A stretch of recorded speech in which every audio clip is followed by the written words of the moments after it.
नमस्कार, मैं हूं राजेश कुमार खरे और आप देख रहे हैं हमारा YouTube चैनल धर्म संकट। आज हम सुब्रमण्यम स्वामी की चर्चित वायरल वीडियो के कुछ अंश की चर्चा करेंगे, जिसमें उन्होंने आरएसएस को सही ढंग से बताया है कि आरएसएस क्या है, उसका कार्य क्या है और क्यों आरएसएस देश के लिए बहुत ही इम्पोर्टेंट है। इसके अलावा उन्होंने जवाहरलाल नेहरू जी के और आरएसएस के बीच में कैसे रिलेशंस थे उसके बारे में भी बताया। चाइना वार के समय में आरएसएस की क्या मदद ली गई थी पंडित जवाहरलाल नेहरू के द्वारा, उसके बारे में बताया। तो ये सब चीज़ें इसमें हैं, तो इसको देखना ना भूलें, क्योंकि बहुत सारे लोगों को आरएसएस के बारे में बहुत सारी भ्रांतियां हैं, तो उसको दूर करने के लिए इसको देखना बहुत आवश्यक है। तो चलिए देखते हैं सुब्रमण्यम स्वामी का आरएसएस के बारे में क्या विचार है। जी जी स्वामी जी, कांग्रेस पर हमेशा वंशवाद का आरोप लगता है, लेकिन कपिल सिब्बल का कहना है कि असली वंशवाद तो आरएसएस में है, क्योंकि हर राज्य का मुख्यमंत्री उनकी पसंद का बनता है। आपका इसके बारे में क्या कहना है? नहीं, आरएसएस का कोई बेटा होता नहीं है, सब बैचलर्स होते हैं। तो वंशवाद माने कि जिस परिवार में पैदा हुए वही परिवार फिर आपको उनका अपना जगह दे देते हैं। तो जैसे कांग्रेस में चली है, जवाहरलाल नेहरू से, इंदिरा गांधी से, राजीव गांधी से, सोनिया गांधी से, अब राहुल गांधी और हो सकता है प्रियंका, ऐसे ही चलते रहेगी। तो वो वंशवाद है। जो आरएसएस है वो तो एक ब्रदरहुड जिसको कहते हैं कि हम आपस में पहचानते हैं, तो मेरे पूरा तुम पर विश्वास हो तो हम तुम्हें आगे करेंगे जी। वो वंशवाद नहीं कह सकते उसको। एक सेकंड आरएसएस के ऊपर मैं एक सवाल आपसे पूछ लूं। आरएसएस को लेकर एक अलग तरह की विचारधारा को प्रायोजित करने की कोशिश हमारे देश में अक्सर होती रही है। आरएसएस आपके हिसाब से क्या है? क्योंकि अगर आप वामपंथियों की बात करें, कांग्रेस की बात करें, या बहुत सारे लिबरल थिंकर्स की बात करें, जिन्हें अवार्ड वापसी गैंग या टुकड़े टुकड़े गैंग कहा जाता है, लिबरल थिंकर्स, तो ये आरएसएस को एक अलग नजरिए से देखते हैं। मैं आपसे जानना चाहता हूं, ये आरएसएस क्या है जिसे लोग इतने अलग अलग तरीके से देखते हैं? आरएसएस सबसे बड़ा दुनिया में वॉलंटियर ऑर्गेनाइजेशन जिसको कहते हैं, जो स्वयंभू जी या स्वयंसेवक, ऐसा संगठन दुनिया में आपको कहीं नहीं मिलेगी।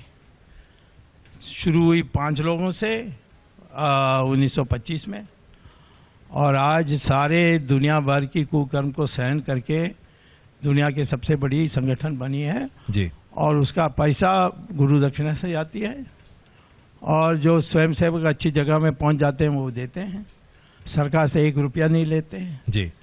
और उनका सिर्फ एक लक्ष्य है कि इस देश में पुनरुत्थान होना चाहिए और हिंदुओं की जो अस्मिता है और सम्मान है, आत्मसम्मान है, वो बनना चाहिए। उसी पर वो केंद्रित हैं। वो अपने पद के लिए कभी नहीं सिफारिश देते हैं।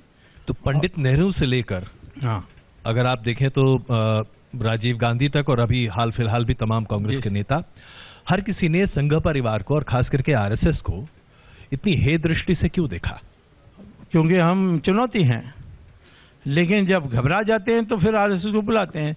जवाहरलाल नेहरू को चाइना ने पीट दी, तो रिपब्लिक डे में कितना आग्रह किया कि आरएसएस को तुम एक कंटिंजेंट भेजो रिपब्लिक डे परेड में। तो आरएसएस का पहला रिपब्लिक डे परेड तो नेहरू के जमाने में हुई थी जी।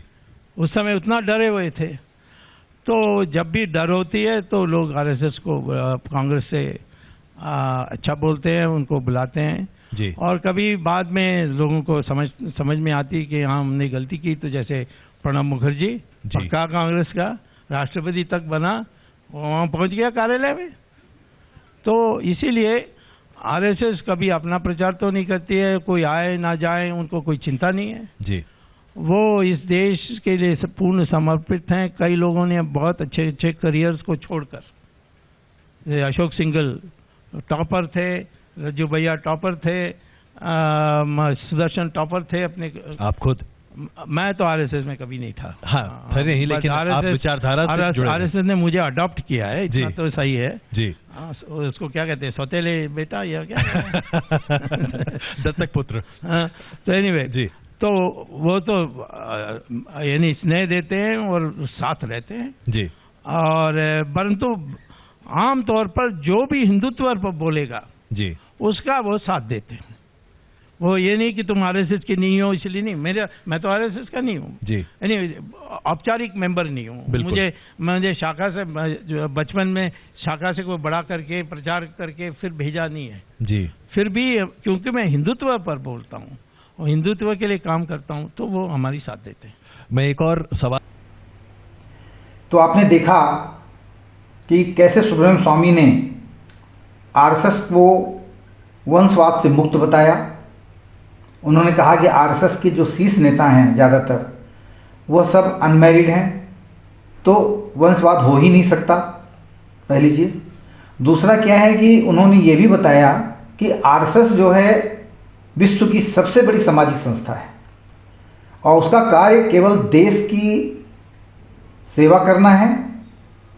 वो उसका कोई राजनीतिक ज़्यादा उद्देश्य नहीं है, वह केवल चाहती है कि देश की जिसमें सबसे ज़्यादा भलाई हो वह कार्य किया जाए और हर उस कार्य का वो विरोध करती है जो देश को गर्त में ले जाने की कोशिश होती है।